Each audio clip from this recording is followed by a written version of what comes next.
oportunidade de falar com vocês de novo, reunindo todo mundo aqui, ainda que virtualmente, para mais um passo desse reencontro que acho que o ano passado a gente conseguiu, com muito sucesso, fazer. Foi uma alegria muito grande trazer uma ideia que era viver aquela espiritualidade, aquela convivência que a gente tinha, ainda que fisicamente, durante o ensino médio, depois somada ao protagonismo que pós-escola, muitas das pessoas continuaram fazendo, e aí um ato voluntário que enriqueceu muito aquilo que a gente recebeu como semente e que de repente virou um fruto no trabalho de cada um, na família de cada um e naquilo que a gente tem de melhor para oferecer. E mais ainda, esse fruto tem o tempero das escolhas que cada um fez nas carreiras diferentes que somos, em toda essa diversidade que a gente hoje carrega aqui. E a gente fez, além do aquele grande encontro, né, uma série de projetos e iniciativas para continuar fazendo com que esse grupo que se articulou, ainda que pelo WhatsApp, pudesse ter mais oportunidades, e aí, por interesse, então cada um vai ter a liberdade de escolher o que participar dentro de algumas ideias, mas uma delas, e especialmente no fim do ano passado e agora na pandemia, ela se tornou uma prioridade para nós. E nós, aqui na organização, conversamos muito sobre isso, e a espiritualidade sempre foi, além do ícone que nos uniu e que faz se chamar o tempo todo, aquilo que tem mantido as pessoas com a esperança acesa, com a saúde mental em dia, e que continua alimentando com essa esperança, né, as boas ações que a gente precisa, não só como atuação, mas também levar para as pessoas do nosso entorno, para que a gente atravesse essa fase, porque é só uma fase. E foi por isso, então, que a gente resolveu organizar essa live, né, para tratar de espiritualidade. A gente tem hoje um momento muito especial, eu vou passar a palavra para que a irmã Vilma possa fazer para nós uma abertura aí, como nossa diretora, como irmã, filha de Maria Auxiliadora, e a partir daí ela passa a palavra para o Helder, que passa a conduzir e dirigir essa reflexão que a gente tem aqui, que vai durar por volta aí já, a partir de agora, de uns 50 minutos.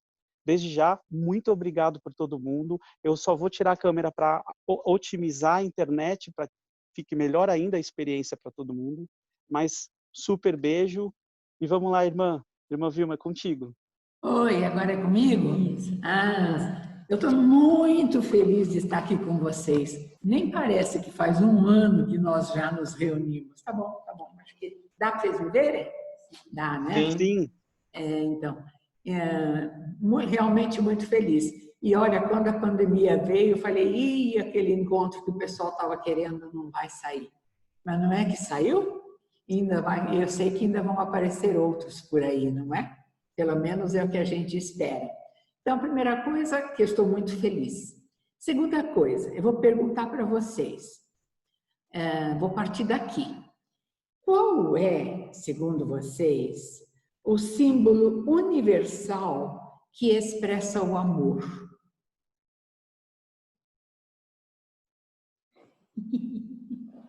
Qual seria este? Para vocês, tem vários para começar. Eu não vou dizer que tem um só. Tem vários, muitos.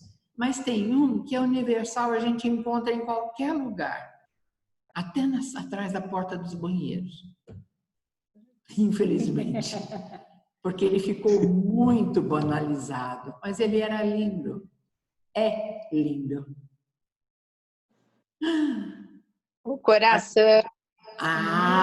Eu pensei que vocês fossem ficar todos de recuperação, hein? O coração, realmente. O coração é o símbolo do amor. É um símbolo universal. Faz um coração, todo mundo já intui o que quer dizer aquilo.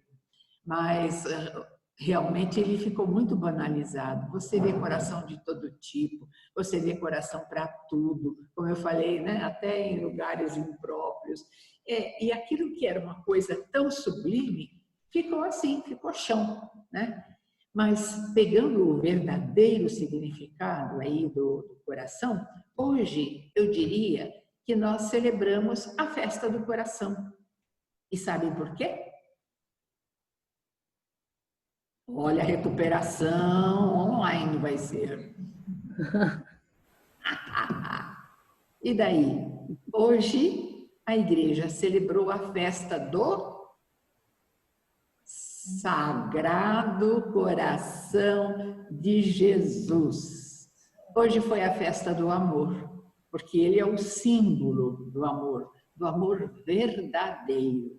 Quem aqui de vocês já não ouviu quando foi numa igreja? Porque vocês são a nova geração, não novíssima, hein? A nova. Uma musiquinha, vocês cantam comigo? Que dizia assim: Coração Santo, tu reinarás, do nosso encanto sempre serás. Se vocês forem hoje, a primeira sexta-feira, em qualquer paróquia, tem aquele grupo de senhoras idosas que, sem dúvida, irão cantar isto aqui, Coração Santo. Quem é que de vocês não viu um quadro na casa das vovós, talvez, bisavós, ou então um santinho representando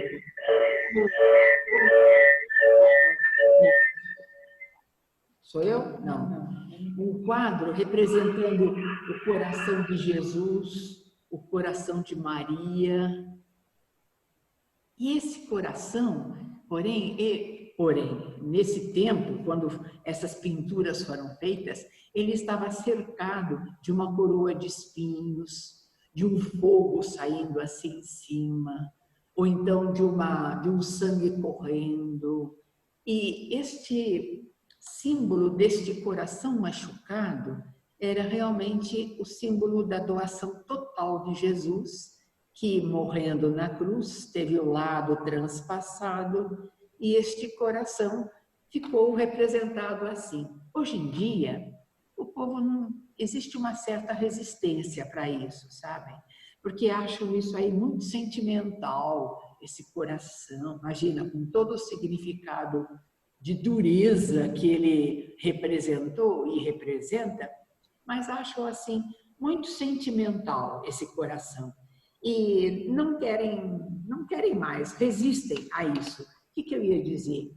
Existe uma resistência, porque acham que a gente deve aprofundar mais o sentido, o significado bíblico do coração. Alguém de vocês conheceu a irmã Carmen? Sim. Carmen Cazuê, que era secretária? Sim. Conheci. Sim. Então, que bom. A irmã Carmen sempre dizia, precisa ir mais além. Ela era teóloga, ela estava estudando teologia, ela estudava muito a Bíblia, e ela sempre dizia, gente, nos termos, nas palavras bíblicas, precisa ir sempre mais além. Imagine só neste símbolo do coração. Hoje à tarde, na oração das irmãs, passaram um PowerPoint para nós, e lá falava que o coração é um dos termos mais usados na Bíblia. Só para vocês terem ideia, no Antigo Testamento, sabe quantas vezes aparece a palavra coração? Quem vai chutar?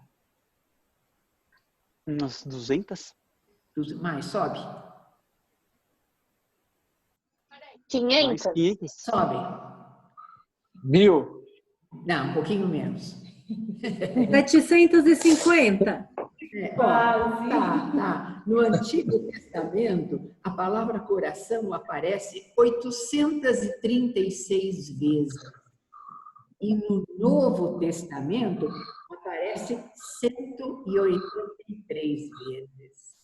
Realmente é uma palavra muito discutida, falada, amada, e aparece desde o coração de pedra, coração duro, que o Senhor quer tirar do nosso peito para nos dar um coração de carne, um coração humano, como também aparece este símbolo e estas palavras aparecem dentro da liturgia atual. A liturgia do dia de hoje era muito bonita.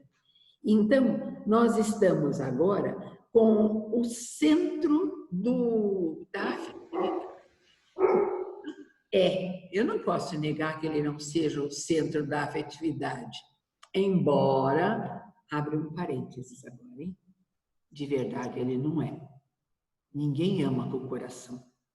Coração é músculo, gente. Você ama, ó, com a razão. Porém, o coração tem razões que a própria razão desconhece.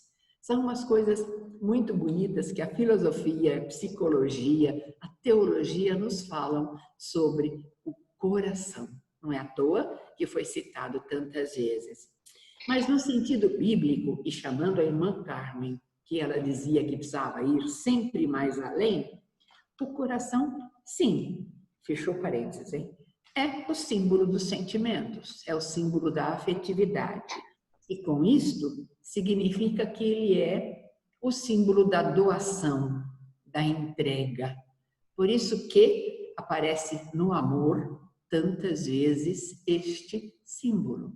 Este é o significado real do coração, entre um casal enamorado, entre dois que se gostam. É o símbolo da entrega, da doação. Então, nada melhor do que aplicar isso a Jesus, que se doou totalmente.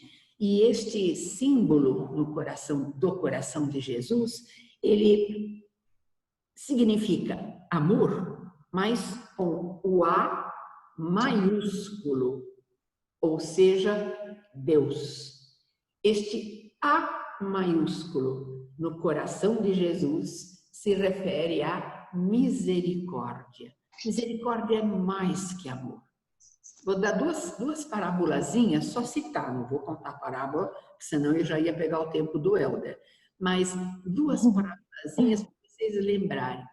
Na parábola do bom pastor, o bom pastor ama, gosta, quer bem a todas as suas ovelhas, mas ele tem misericórdia, é um amor maior, para aquela que é a que fugiu, a doente, a que ele foi buscar, que estava com a perna quebrada, vamos dizer assim.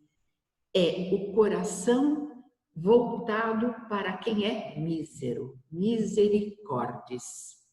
E a outra palavra parábola que nos lembra bem isso é a palavra do filho pródigo, hoje em dia chamada a do pai misericordioso. O filho vai embora, o pai gosta de ambos os filhos, mas quando aquele está apontando no horizonte, ele se volta inteiro para aquele filho, com misericórdias. Ele volta-se para este filho com amor maior, amor de misericórdia. Então, a melhor devoção ao coração de Jesus, hoje em dia, ainda mais porque estamos no dia da sua festa, é você, eu, nós todos, entrarmos no interior do nosso coração, primeiro de tudo, para sentir-se amado. Nós somos amados, amadas por Deus. E com Ele, aprender a amar. E desta forma, transformar estes gestos, este amor, em gestos concretos em nossas vidas. Em casa, no clube, na rua, nesses dias, na pandemia, gestos concretos de amor. Eu vi que vocês fizeram. Foram cestas, né, que foram recolhidas no comecinho, faz tempo, quando começou a pandemia. Foram máscaras. E quantas pessoas estão se solidarizando e praticando gestos de amor, já que não podemos ir lá no meio, pelo menos nós, né? Quem é enfermeira vai no meio da UTI ou da enfermaria para poder ajudar. Então, transformar este amor em gestos concretos, vocês sabem o que significa? Significa divinizar a nossa vida e humanizar a vida de Jesus. O coração de Jesus se humaniza, nos ensina a amar e nós, amando, aos poucos, nos divinizamos. É difícil? As caras estão paradas. É difícil. Olha, Jesus, ele é divino. Pelo amor, ele se torna um de nós, portanto, ele se humaniza. E como ele, também nós, que somos humanos, aqui estamos, seus irmãos e com um mesmo Pai em comum. Daí o grande significado da oração do Pai Nosso. Muito bem, ele, divino, se humanizou. Nós, humanos, vendo a vida dele, repetindo ou fazendo os seus gestos de amor, aos poucos vamos nos divinizando, até o dia em que seremos todos um na eternidade. Então a eternidade começa aqui, à medida que a gente vai concretizando na própria vida estes atos que Jesus realizou na sua vida. Agora eu desafio vocês para um canto. No começo eu desafiei com um símbolo, agora é um canto. Mas, Lucília, se você não cantar, depois eu fico de mal com você. Vocês lembram quando vocês estavam no colégio? Eu acredito que certamente a irmã auxiliadora deve ter... Estou gostando muito. Ainda bem. Não está dormindo, porque eu estou olhando. Eu estou me lembrando que a irmã auxiliadora ensinava para vocês e para outras gerações um canto do Padre Zezinho, que nos ensina como viver a vida de Jesus. O nome do canto era Um Dia Uma Criança Me Parou. Vocês lembram? Alguém fez assim. Será que alguém vai fazer assim? Eu desafio todas nós a cantarmos o refrão. O refrão dele é muito simples. 1, 2, 3, hein? Você que gosta. 1, 2, 3. Amar como Jesus amou. Sonhar como Jesus sonhou. Pensar como Jesus pensou. Viver Como Jesus viveu. Sentir O que Jesus sentia. como Jesus sorria. Tá muito legal. Ao chegar ao fim do dia, que eu dormiria muito mais feliz. sentir o que Jesus sentia. Amar como Jesus sorria. e ao e ao chegar ao fim do dia, Eu sei que eu dormiria muito mais feliz. Muito bem, vocês ainda lembram, para vocês. É isso aí. Vê que não é difícil viver como Jesus viveu? É fazer o que ele fazia, sentir o que ele sentia, compaixão pelo pobre, pelo doente, pelo preso, pelo aflito. Fazer o que ele fazia, sonhar, pensar e, sobretudo, viver como ele, Jesus, viveu.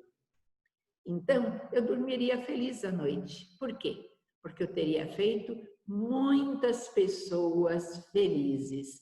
E assim, eu estaria preparando a minha eterna divinização. Queridos, queridas, um cantinho muito breve que tem por aí, e é mais recente, nos diz o que é rezar, o que é orar. Qual é a melhor oração? A melhor oração é amar. Mas Então, a melhor oração é amar. A melhor oração é amar. Quem não sabe rezar, quem não sabe rezar, a melhor oração é amar. Errei! Então, mas era para pegar vocês, para saber se vocês sabiam. Só a Lucília que reagiu. Tá bom. Pedindo que nós aprendamos, nós já sabemos, vocês já sabem, a gente falha, porém, a amar, no amar.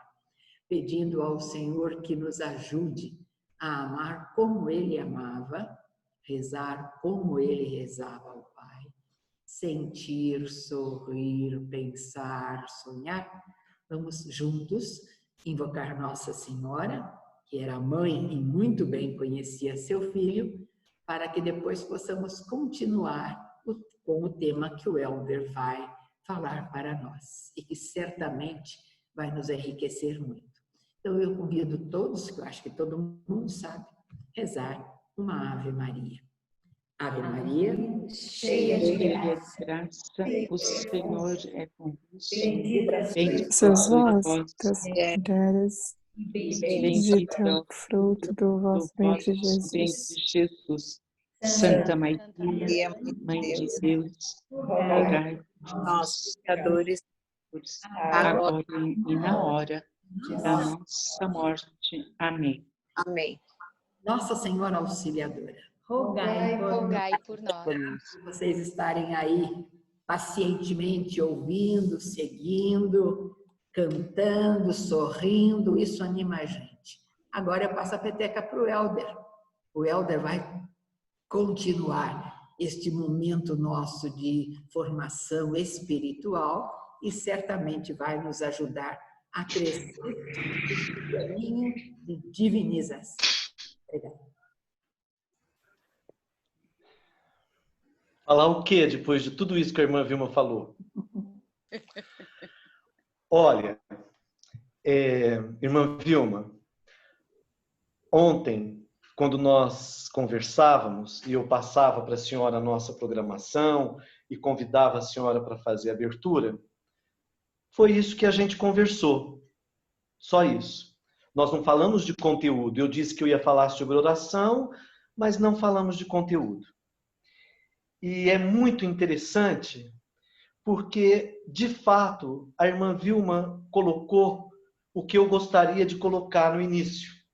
Lembrar que hoje é a solenidade, dentro da Igreja Católica, é a solenidade do coração de Jesus. Né? E acho que foi uma data que nós, da organização, escolhemos meio que para ver o que seria melhor, mas nós não lembramos que hoje era essa festa do coração de Jesus. E quando hoje eu terminava de preparar minha fala e me caiu essa ficha, como caiu essa ficha para a irmã Vilma, eu disse, puxa vida, o coração de Jesus, que nos lembra que Jesus, como a irmã Vilma colocou tão bem, era humano, é humano e divino. Dentro da teologia da irmã Carmen, isso se chama a união hipostática de Jesus. Ontem, em algum momento, né, Mariana, a gente falava sobre isso ainda.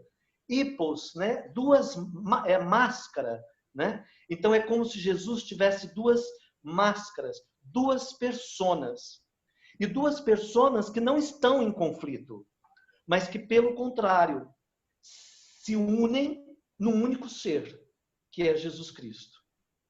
Né? Jesus Cristo humano e Jesus Cristo divino. Né? É muito interessante, dentro do cristianismo, a gente pensar o quanto o Deus judaico e o Deus cristão se aproxima do ser humano e se transforma num ser humano. Né? Em outras religiões, a gente não encontra muito, né? Os deuses estão sempre num outro patamar. Então é bonito a gente ver no cristianismo esse Deus que sacraliza, né, a nossa humanidade, tão frágil, tão cheia de limitações, né? Agora, vivendo esta pandemia, né, quando a gente vê as nossas certezas se desmoronando, não é? A ciência não tem resposta, queridos. A ciência não tem resposta. A ciência, que se transformou a dona da verdade desde o século XVIII, desde a modernidade, né? A ciência não tem resposta. A política não nos dá uma resposta. Vejam a política do Brasil, vejam a política do mundo como está. né? Então, todas as nossas instituições, todas as nossas crenças, tudo aquilo que nos servia como apoio, neste momento da pandemia, está se diluindo, né? E o que nos resta? Resta acreditar que a nossa humanidade, por mais limitada que seja, ela traz o divino. E aí, uma outra coincidência muito grande, além da fala da irmã Vilma comigo, do que eu tinha preparado, é que na leitura da Eucaristia de hoje, da missa de hoje, a segunda leitura, é um trecho da segunda carta de São João. E a Junque começou lá atrás, dentro de um curso de preparação ao sacramento do batismo, da primeira Eucaristia e de crisma. Não, crisma não. Batismo e Eucaristia, primeira Eucaristia. Nós chamávamos esse curso de querigma. E o primeiro encontro do querigma, eu não sei se alguém aqui estava presente nesse encontro, o que eu disse para vocês naquele encontro, ou para aquelas pessoas que estavam naquele primeiro encontro, foi: nós estamos aqui para entender sobre a essência de Deus. Essência que São João resume de uma forma simples, direta e compreensível para todos nós. Deus é amor. Então, naquele momento do querigma, eu dizia: se vocês entenderam isso, tchau, não precisamos mais fazer curso querigma, todo mundo pode fazer o batismo, pode fazer a primeira Eucaristia, porque entendeu a essência de Deus. Deus é amor. E aí a irmã Vilma vem e rouba todas as minhas ideias e fala tudo que eu ia falar, né? Mas é porque eu acredito que esta sintonia, essas coincidências, fazem parte do Espírito Santo, fazem parte daquilo que precisa acontecer. E esse nosso encontro precisava acontecer, como aconteceu há um ano atrás. Eu fiquei muito tocado há um ano atrás, né? Claro, as homenagens para a irmã Vilma, para a irmã Lucília, para mim, reencontrar vocês desenvolvendo trabalhos tão bacanas, né? Profissões tão bacanas, construindo o mundo, né? Mas, naquele momento, eu disse isso para os colegas da organização dos encontros: meu Deus, estão todos com muita sede. E eu acho que nós precisamos ter encontros periódicos onde a gente possa se alimentar de espiritualidade, onde a gente possa se alimentar de amor, né? E eu me lembro de ter falado o ano passado da minha experiência no colégio que eu estava trabalhando, dando aula de filosofia e teatro, né? E vendo aqueles adolescentes, né, completamente sedentos de amor, de espiritualidade, né? É claro que agora, com essa pandemia, esse discurso sobre espiritualidade, sobre religião, sobre fé, acaba crescendo, porque como não resta mais nada, como nem a ciência tem resposta mais para nos trazer nesse momento, então só nos cabe a fé, só nos cabe um discurso que transcenda aquilo que é racional, aquilo que é material, aquilo que é palpável, né? Mas, independente da pandemia, já no ano passado, nesses últimos tempos, a gente vem sentindo essa sede muito grande por alguma coisa maior, né? Por alguma coisa que ultrapasse, né, esses desafios que nós estamos vivendo nessa pós-modernidade, nessa revolução tecnológica e etc.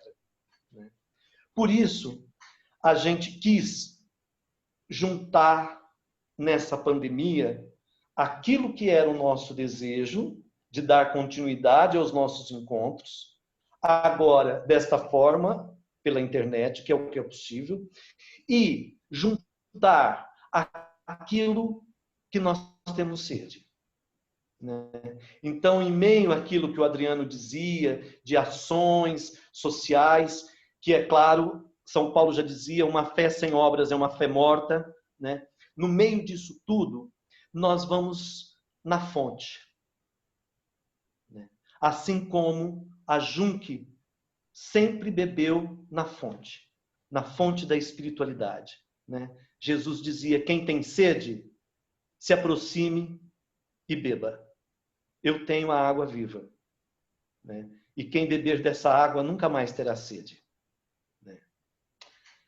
Por isso, nós queremos convidar vocês, né? Depois no final o Adriano vai colocar essas propostas melhores, vai explicar melhor, mas a ideia é que a gente dê continuidade, de que esses encontros aconteçam periodicamente, né? Dentro dessa pandemia, assim como nós estamos tendo agora. Por um lado, isso pode facilitar, porque às vezes é difícil a gente sair da casa da gente. Eu me lembro, no ano passado, como foi difícil para a Mari sair lá da cidade dela com aquele colete, aquele negócio no pescoço e tudo, viajando sei lá quantas horas, né? Para a gente se encontrar. Né? No entanto, nós estamos aqui, queridos. Nós estamos neste encontro. Né? E por mais que não seja um encontro físico, é um encontro espiritual. Né? Por isso, a gente gostaria de ter periodicamente esses encontros, né? Respeitando aí os nossos compromissos, a correria do dia a dia, mas que a gente pudesse encontrar um momento para beber dessa fonte, né? Para trocarmos as nossas experiências, para nos alimentarmos, né? Para nos fortalecermos, né? E para respondermos cada vez com mais eficácia aos desafios que o mundo vem nos colocando. Né? Essa é a grande proposta. E aí pensamos que para este primeiro encontro, o tema oração, que a irmã Vilma já colocou tão bem agora há pouco, era o tema que seria o start, faria essa abertura. Né? Porque o que é oração? Oração é encontro. É encontro de pessoas, de duas pessoas, em primeiro lugar.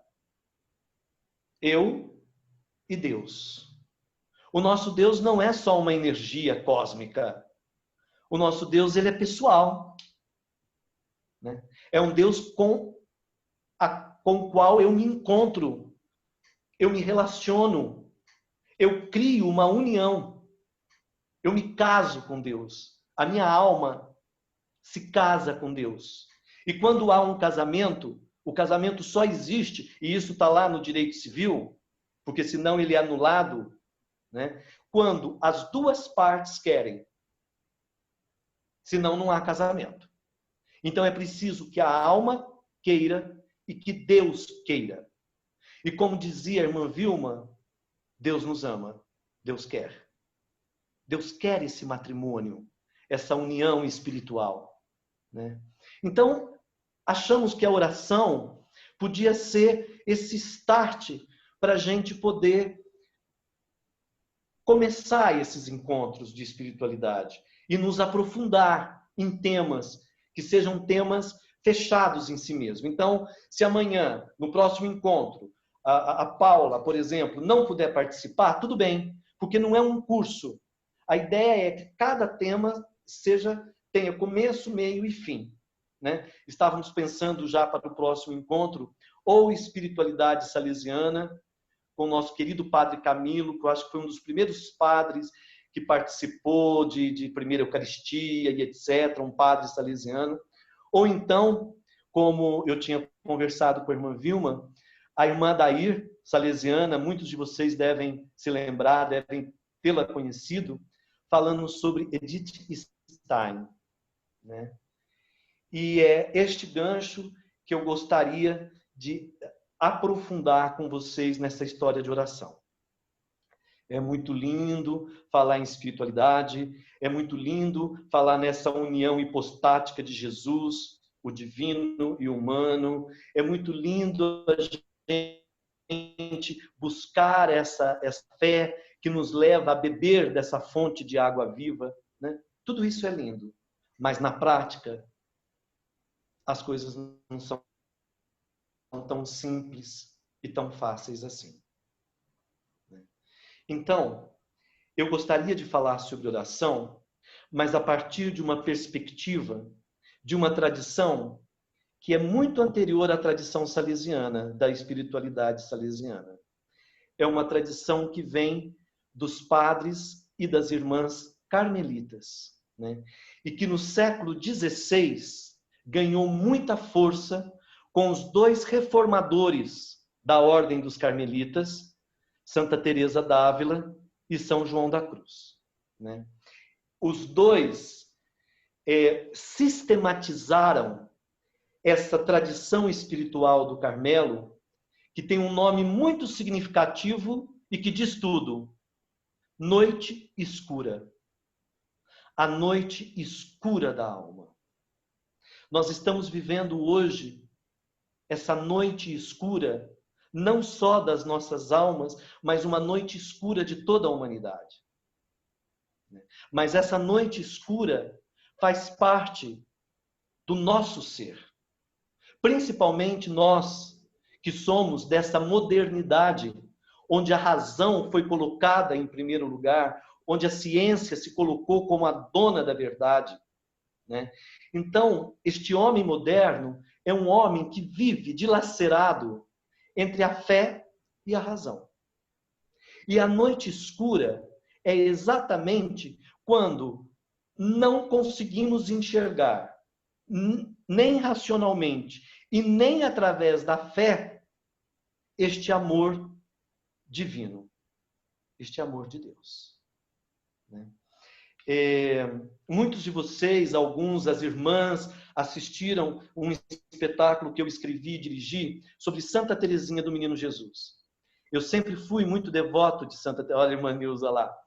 Eu sempre fui muito devoto de Santa Teresinha, e eu me lembro que quando eu fui fazer a entrevista para entrar no Mazarello, não era a irmã Vilma ainda, era o final de 92, a irmã Vilma, eu, a irmã Francisca, entramos todos no início de 93, no início do ano letivo de 93.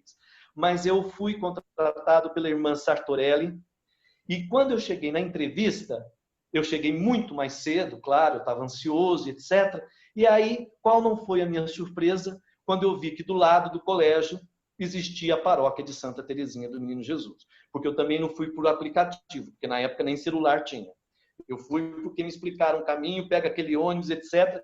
Aí eu cheguei e vi a igreja de Santa Teresinha, entrei na igreja, e quando eu fui para a entrevista com a irmã Sartorelli, eu estava firme e forte, porque eu falei, bom, com Santa Teresinha não é possível dar errado. E não deu errado. Deu muito certo. Foram 14 anos com as irmãs salesianas, né? Onde eu aprendi, de fato, o que significa ser um educador, né?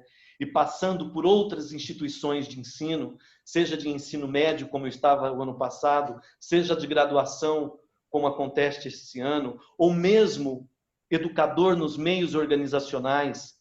A Renata Martinelli, eu acho que não está aqui, mas eu a encontrei em alguns momentos nos laboratórios Fleury, ela fazia parte do RH, eu estava assessorando. Enfim, aprendi muito a ser educador nesses 14 anos. Aprendi muito.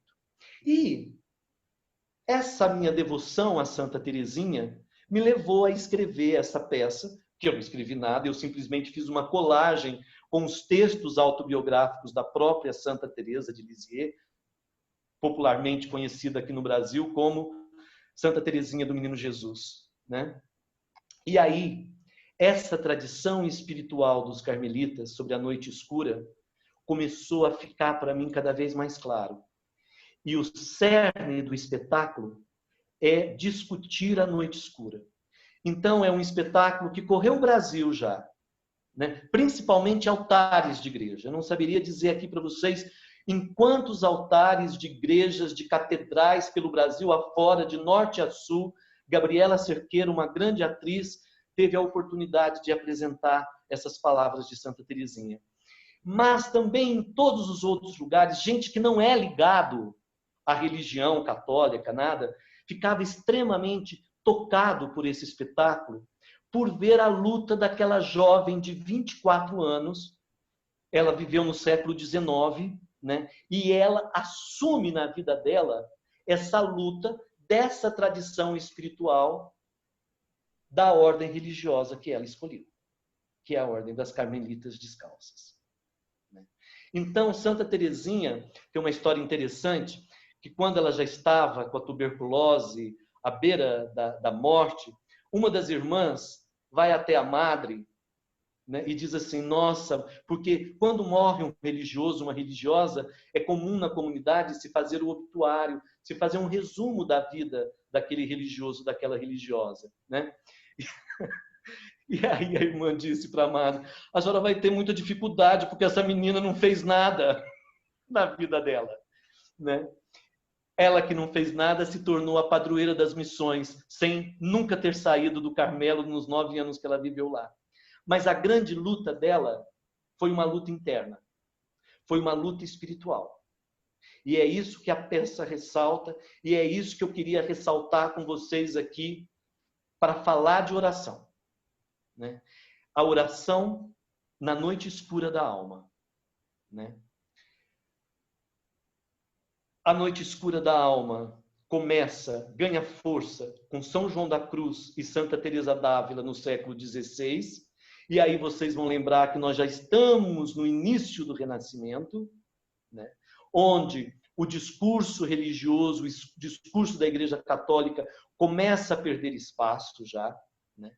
E no século XIX, nós já temos dentro da filosofia o positivismo, que é a exacerbação desse pensamento racionalista. Então, como é que eu faço para rezar quando eu estou no deserto? Quando a aridez é muito grande? Quando a noite é muito escura e eu não enxergo luz no final do túnel? Essa é a grande luta. Este é o grande desafio, né? Porque rezar, quando a gente está consolado, quando a gente tem consolação, quando a gente está aqui entre nós, nos revendo. Eu vi aqui várias mensagens no chat agora: ai, que saudade, que saudade, que saudade. É fácil. Mas quando eu estou sozinho, eu comigo mesmo, com os meus desafios pessoais, aí a coisa não é tão simples assim. Aí a coisa fica mais complicada. Eu não estou aqui para dar receita de bolo para vocês e nem para responder essa pergunta, né? Eu também não sei, né? Eu sei da luta de Teresa d'Ávila, eu sei da luta de João da Cruz, eu sei da luta de Santa Teresinha do Menino Jesus e sei agora, porque estou pesquisando e estudando e quero fazer um espetáculo também sobre ela, Edith Stein, grande filósofa do século XX, que fundou com o famoso Husserl a fenomenologia, uma das mais importantes correntes filosóficas do século XX. E se atentem ao que eu estou dizendo, ela fundou, porque também dentro da filosofia o machismo é muito grande.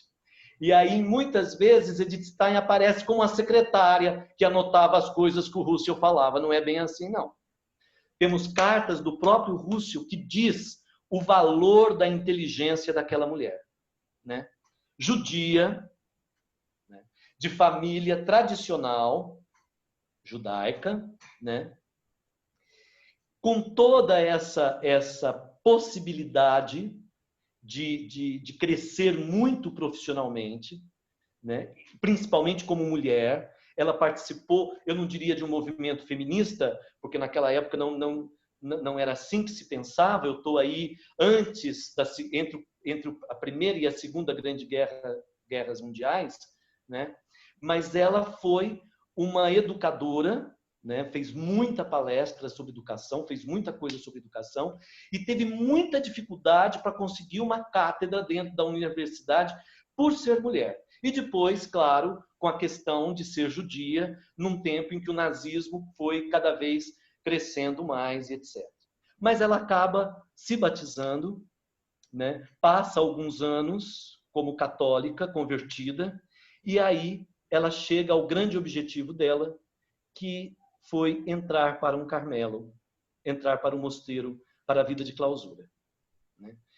Quando o nazismo de fato toma conta da Alemanha, ela é, como se diz, levada para um outro Carmelo, se não me falha a memória, um Carmelo na Holanda, né? E ela só sai desse Carmelo com a Gestapo, que chega no locutório ali, onde as irmãs recebiam, e ou as irmãs, ou a madre entregava Edith Stein, ou eles invadiam o mosteiro.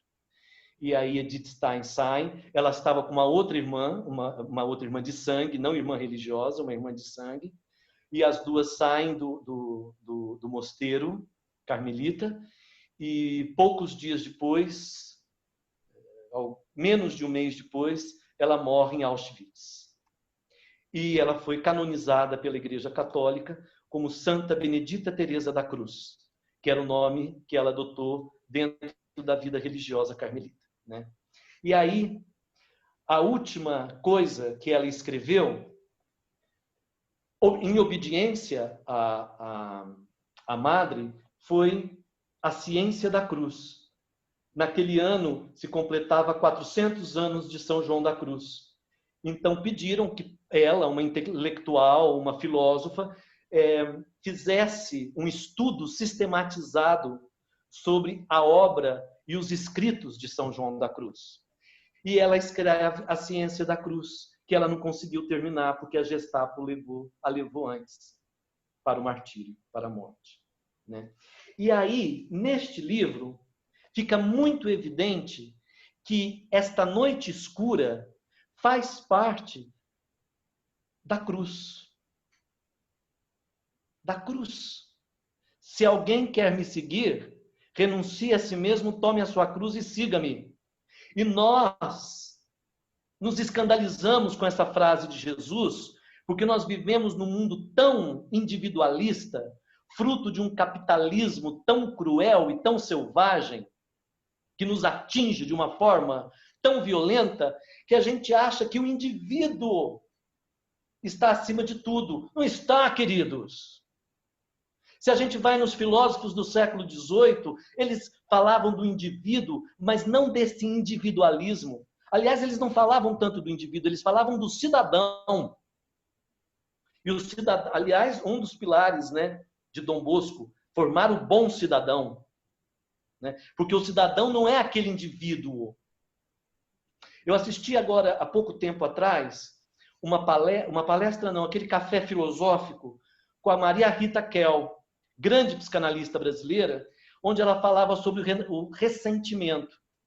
E aí ela dizia que essa ideia de individualidade é completamente furada.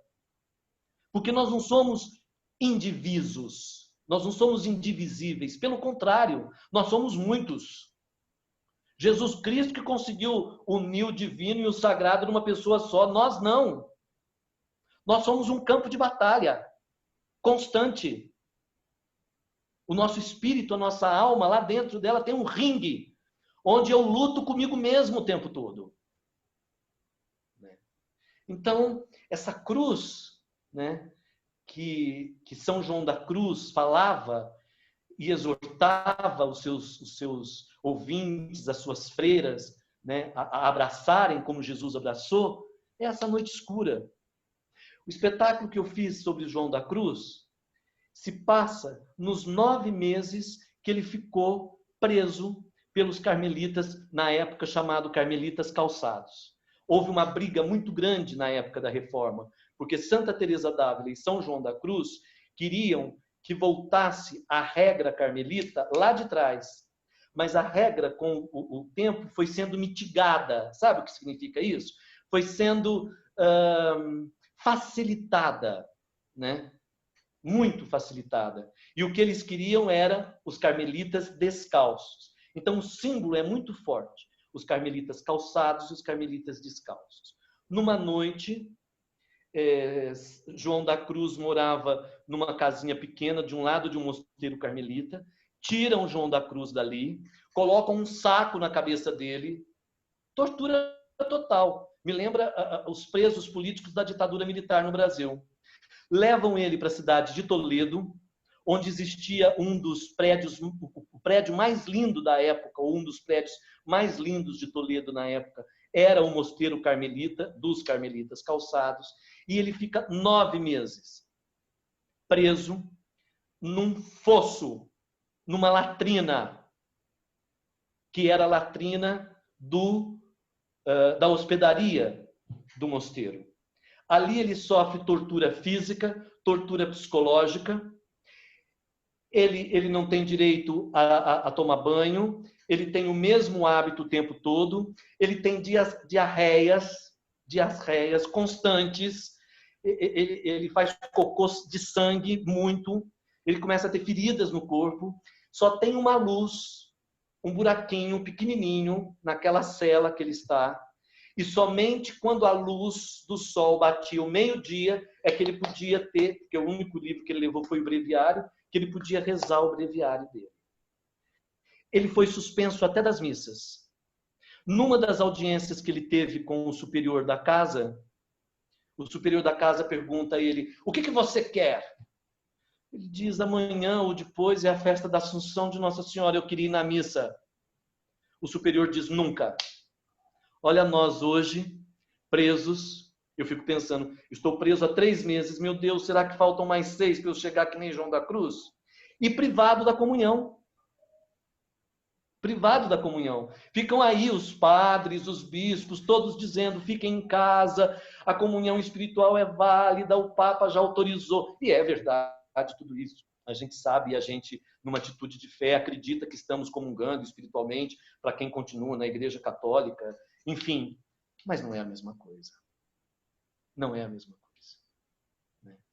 Então, João da Cruz e Teresa d'Ávila, no século XVI. Teresinha no século XIX. Edith Stein no século XX. Todos nos ensinando a abraçar a cruz de Cristo. Isto é, abraçar a noite escura. E aí, um trechinho desse livro que Edith Stein escreveu e não terminou, sobre a obra de São João da Cruz, que ela deu o nome A Ciência da Cruz. A filósofa brinca com as palavras, né? Ciência, cruz, mistura 2 coisas aí, né? 2 palavras que parece que não se juntam, e ela junta. E aí ela diz o seguinte: a aridez, com a aridez, junta-se o medo de se suporem em caminho errado. Pensam que para elas, para essas almas que estão na aridez, acabou-se o bem espiritual e que Deus as abandonou. Esforçam-se por exercer as práticas anteriores, rezam Ave Maria, pedem para Maria Auxiliadora, mas não conseguem qualquer resultado. Pelo contrário, isso lhes perturba a paz incutida por Deus. Nada devem fazer, a não ser, e aí Edith Stein abre aspas para citar diretamente João da Cruz, a não ser ter paciência e perseverar na oração. Delas, das almas, somente se exige deixar a alma livre, desembaraçada, descansada de todos os conhecimentos e pensamentos, não tendo preocupação acerca do que deverão pensar ou meditar, e contentando-se apenas com a atenção amorosa e sossegada em Deus, sem preocupações, sem tentativas ou desejos de saboreá-lo ou senti-lo. Tá bom para vocês? Versos de São João da Cruz. Minha alma tem sede de ti. Minha carne te deseja com ardor, como terra seca, esgotada, sem água. Sim, eu te contemplava no santuário, vendo teu poder e tua glória. E hoje, quando eu estou na noite escura, eu não consigo mais te contemplar. Né? Para terminar, eu quero dizer que existem muitas formas de oração. A Tati gosta da meditação, tem gente que gosta de rezar o terço, tem gente que gosta de ir na missa, tem gente que gosta de participar de uma sessão espírita, onde entidades de luz ali, aquelas pessoas trazem uma mensagem, cada um encontra o seu jeito, né? Dentro da Igreja Católica, nós temos dois tipos de oração que são muito comuns, principalmente o primeiro. O primeiro é a oração de intercessão, a oração de súplica.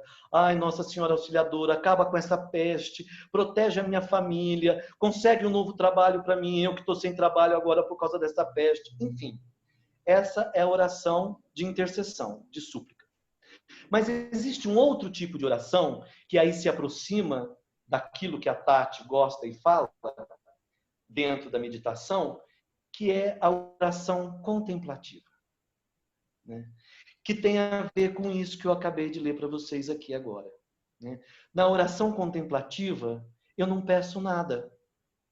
Eu só fico na presença de Deus, né? Tem até uma adaptação de uma historinha que São João da Cruz contava lá atrás, tem uma adaptação brasileira para o interior, para o caipira. O caipira todo dia ia para a igreja. E aí o caipira chegava lá na igreja, ficava lá sentado na igreja um tempo, depois ia embora. O padre olhava aquilo, achava tão esquisito. Chegou um dia no caipira e falou: ô Zezinho, diga uma coisa aqui. Você vem, você não é capaz, eu não vejo você rezar, eu não vejo você se ajoelhar, eu não vejo você vir nem na missa, Zezinho. Ai, padre, também não sei de rezar direito mesmo. Eu vou lá na igreja, sento, fico olhando para ele, ele fica olhando para mim e depois eu vou embora. Isso é oração contemplativa. Eu olho para Deus, mesmo sem vê-lo, mesmo com meu cabeção, com a minha racionalidade de homem moderno, individualista, exacerbada. Eu tento olhar para Deus e Deus olha para mim. E a gente fica em silêncio, sem interesse nenhum, sem expectativa nenhuma de que Deus vai me dar o carro do ano, o trabalho do ano, vai salvar a vida da pessoa que está doente. Claro que Deus pode fazer tudo isso. No entanto, quando a gente se aproxima mais, esses tempos atrás, alguém, não sei se foi na organização desse nosso encontro, eu falei daquele livro que a gente lia em sala de aula, não era na Junc, O Homem Jesus. Acho que a Tati que pegou o livro na mão. Foi você, Tati? Pois é. A Tati ainda pegou o livro na mão como se eu fosse pedir o livro ali naquela hora e, de fato, eu pedi o livro. A gente vê que os milagres que Jesus fez foram milagres para sinalizar, para simbolizar. Existiam muitos leprosos, existiam muitos cegos, queridos. Por que ele curou um, curou outro? Porque eram símbolos, eram sinais. E sempre sinais que vinham acompanhados da ação humana. E quando o próprio Jesus, homem, passa pela noite escura, na noite do Getsemane, né? Na noite que ele sabe que ele vai ser preso, que ele vai ser torturado e que ele vai provavelmente ser condenado ao pior tipo de morte que existia naquele tempo, que era a morte da cruz, porque Jesus não foi o único. Junto com ele tinham 2 bandidos, 2 ladrões, um de cada lado, né? Quando Jesus está ali sozinho e os apóstolos estão do lado dormindo, né? Ele diz para Deus: Pai, se for possível, afasta de mim esse cálice, mas que não seja feita a minha vontade, mas a tua vontade. Então, essa oração de Jesus nem é uma oração contemplativa. É na medida em que se desapega de qualquer desejo, de qualquer vontade humana. Os 9 meses que João da Cruz passa preso no Carmelo dos Calçados é um exercício de desapego total, desapego da missa, da comunhão, de encontrar as irmãs, desapego da sua própria liberdade. Então, a noite escura nos dá essa possibilidade da gente conseguir se libertar cada vez mais de nós mesmos, né? Para ir neste sossego, como caipira, olhar para Deus e Deus olhar para nós. E só isso basta.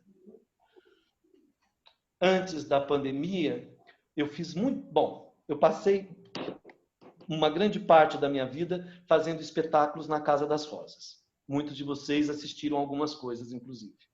O último espetáculo que eu fiz foi o ano passado, no final do ano, e se chamou A Paixão do Vazio.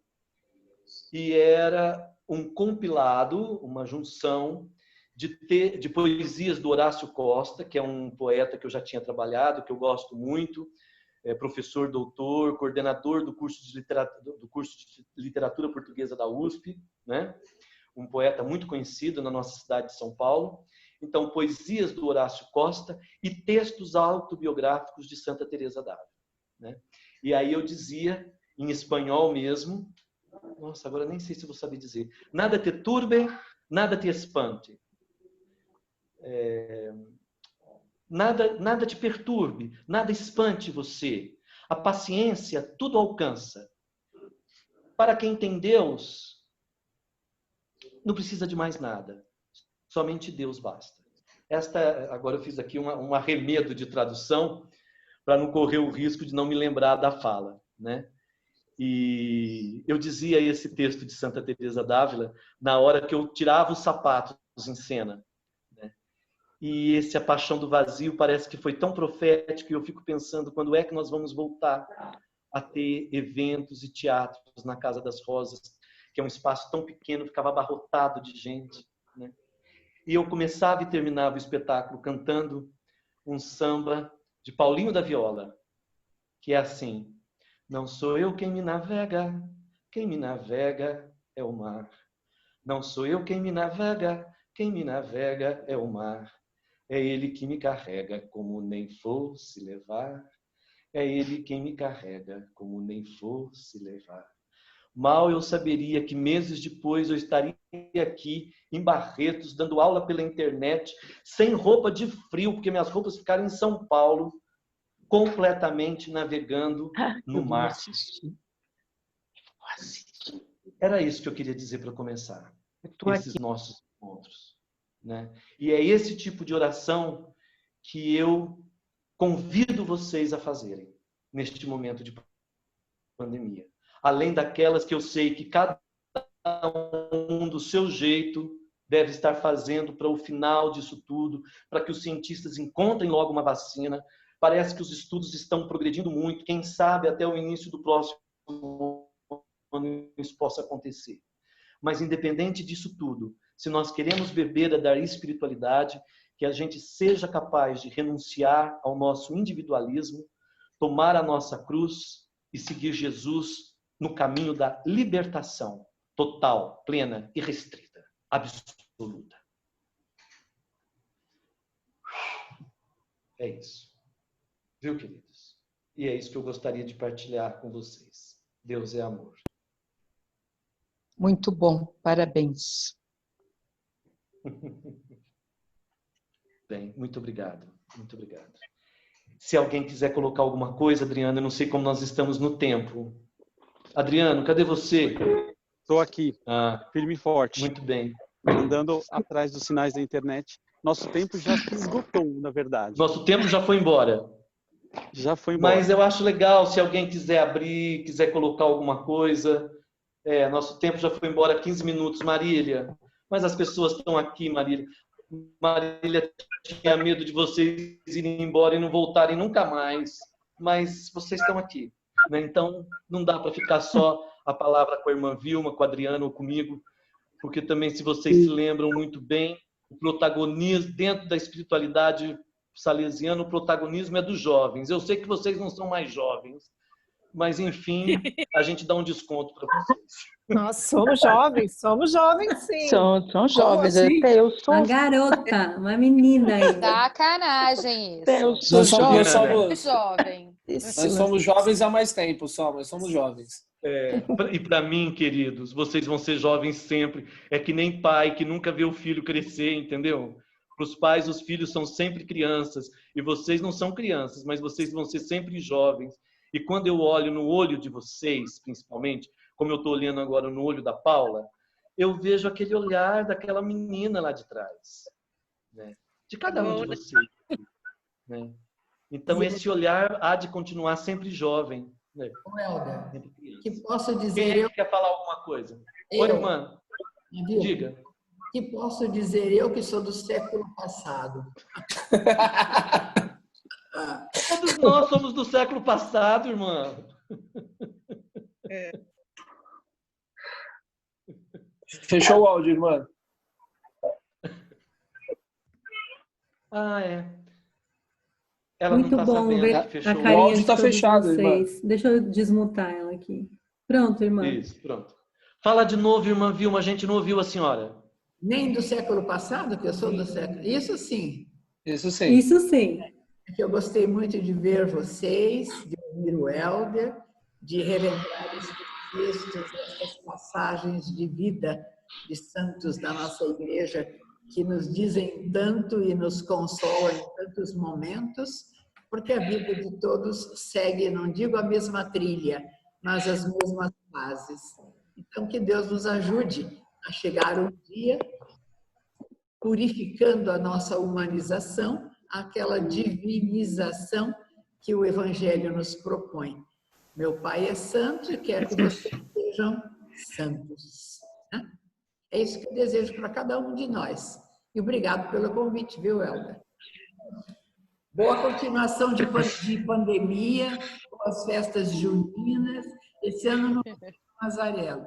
Vai ter, sim, só de classe em classe, as professoras que estão fazendo, não é? Online. Online, é. Mas o ano que vem, quem sabe, se Deus quiser, a gente se encontra, pode fazer um encontro na véspera ou no mesmo dia, em outro horário, em outro local, e depois aproveitar a festa junina do Mazarelo, se Deus quiser. Eba! Irmã, deixa eu só falar, eu gostei da ideia, viu? Porque são quase 700 quilômetros de distância. Então, eu gostei muito de colocar a festa de consagração de Nossa Senhora ou a festa junina junto com o nosso reencontro, que isso me ajuda muito, viu?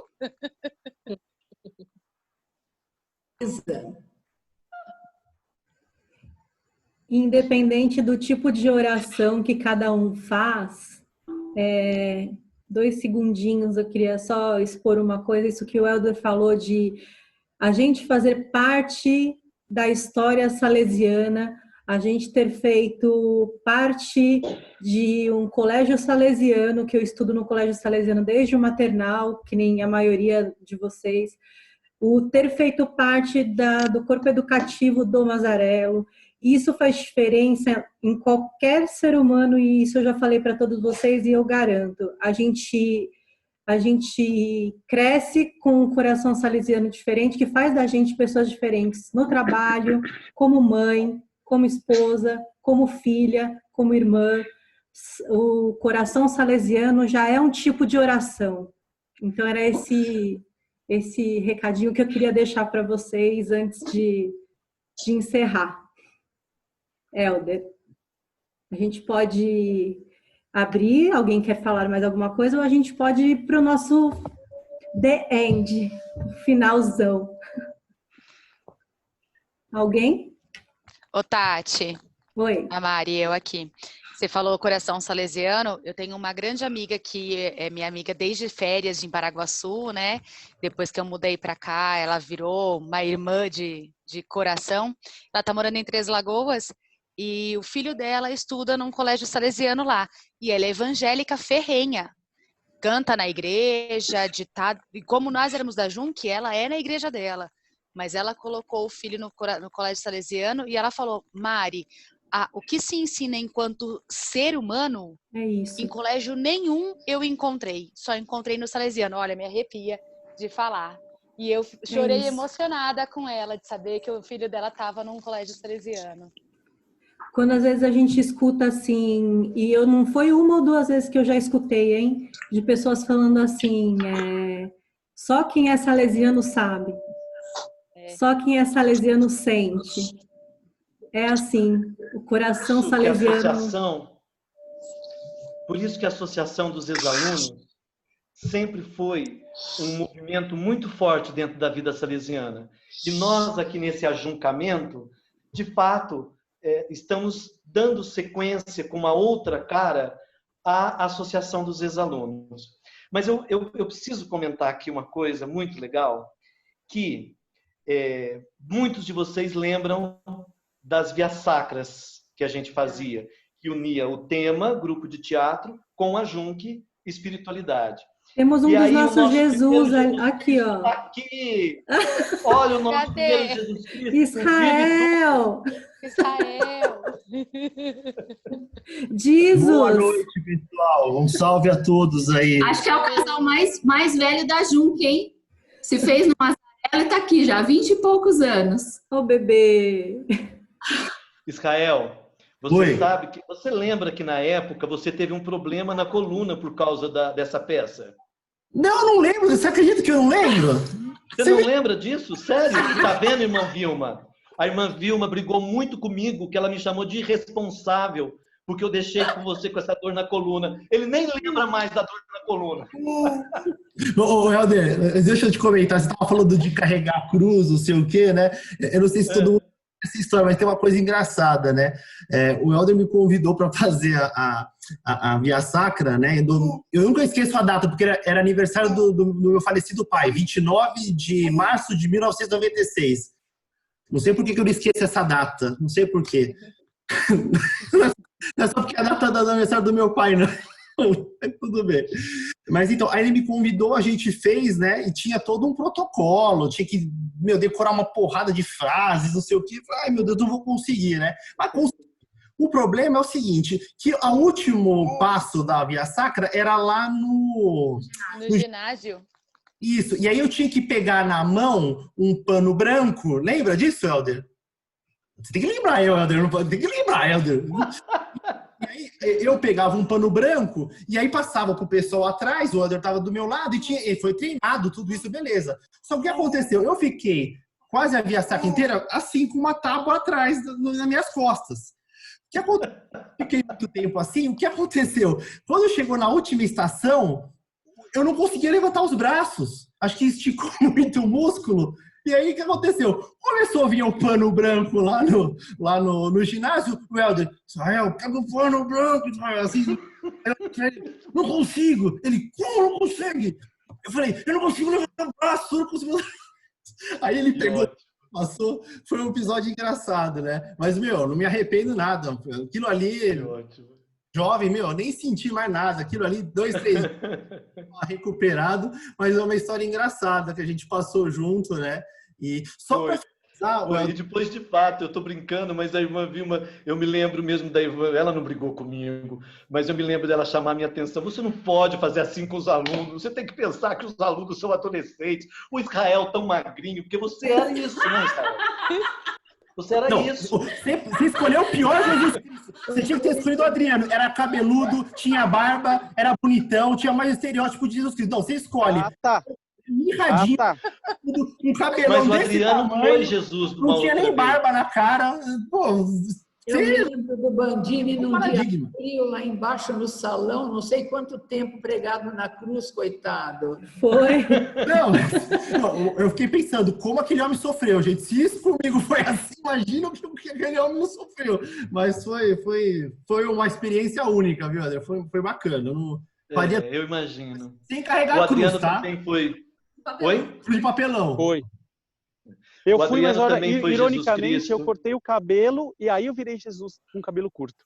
Durante todo o tempo que eu era cabeludo, não rolou. Mas, Adriano, aproveita que você já está com a palavra, vê se mais alguém quer falar e vai fechando aí esse nosso encontro. Lembrando quais são as propostas aí de periodicidade, etc. Acho que o Helder já puxou isso até para ser bem breve. E a gente tem um encerramento pronto com a Tati ali para fazer.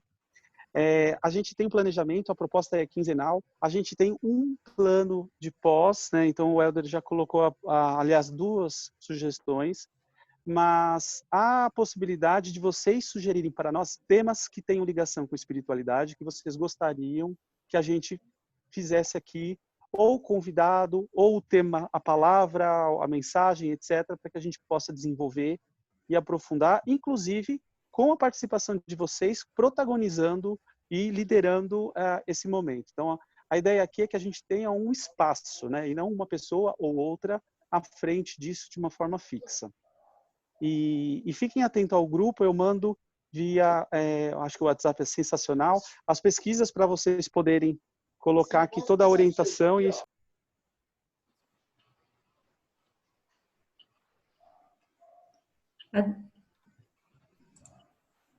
O áudio. O Adriano está no interior, então a conexão dele está ruim, falhou. Adriano, não sei se você me escuta. As suas últimas frases não vieram para nós. Tá bom. Então, aguardem as mensagens pelo WhatsApp, se puder, responda as pequenas pesquisas que a gente vai sugerir e já espontaneamente, se já tiverem aí as ideias para os temas, aproveitem, nos escrevam, que a gente faz um calendário e envia para vocês. E, gente, super obrigado por estarem conosco aqui mais de 1 hora, quase 1h30, com esse primeiro momento. Acho que é um primeiro e enorme passo. Então, tá bom. A priori, o próximo encontro é daqui 15 dias, no dia 3 de julho, mas a gente vai conversando pelo WhatsApp, como o Adriano falou, tá bom? Então, eu vou colocar agora, para encerrar o nosso encontro, nosso ajuncamento 2020, a maior oração que a gente tem e uma das maiores formas de oração que nós usávamos na Junc e no Mazarello, que é o nosso Pai Nosso. Espero que dê certo, que vocês escutam bem, mas eu acho que a gente não vai conseguir cantar todo mundo junto, porque dá um delay, então eu vou deixar mutado e vou colocar a música pra gente, tá bom? Então vamos lá.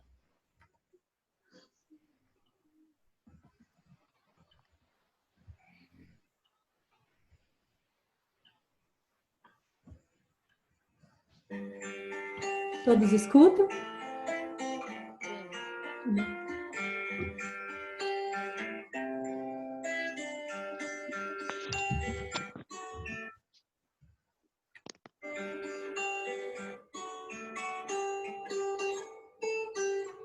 Pai nosso que estás no céu,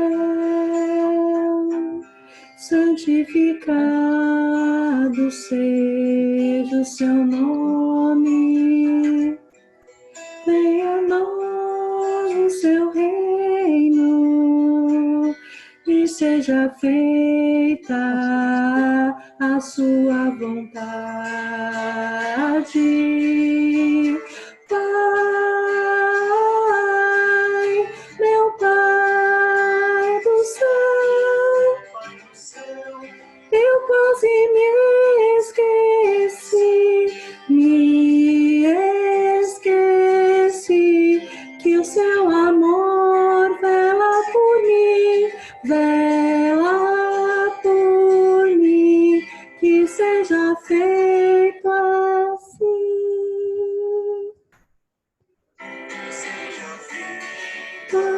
Assim.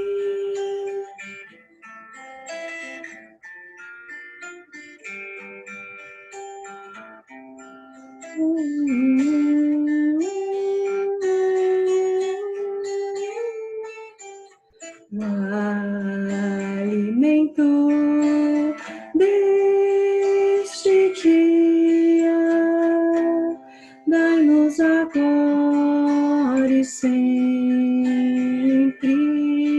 Oh, perdoai as nossas ofensas de um modo maior,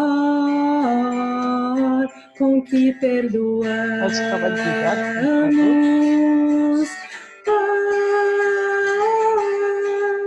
Meu Pai do céu, eu quase me esqueci que o seu amor vela por mim, que seja feito assim.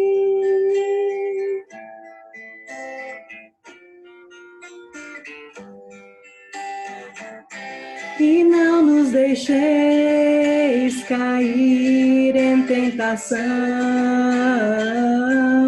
mas livrai-nos de todo o mal.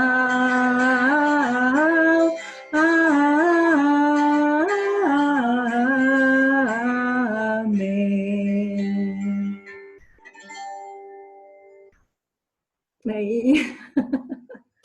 Gente, obrigado a todos, obrigado Tati, Helder, irmã Vilma. E até breve. Ótimo final de semana para todo mundo. Muito carinho no coração. Beijos. Beijos.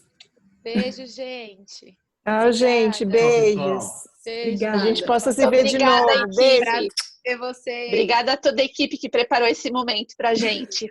Obrigado, Irmã Vilma, Helder, Adriano, Tati, valeu. todo mundo. Valeu demais. Beijo, grande. gente, no coração. Força.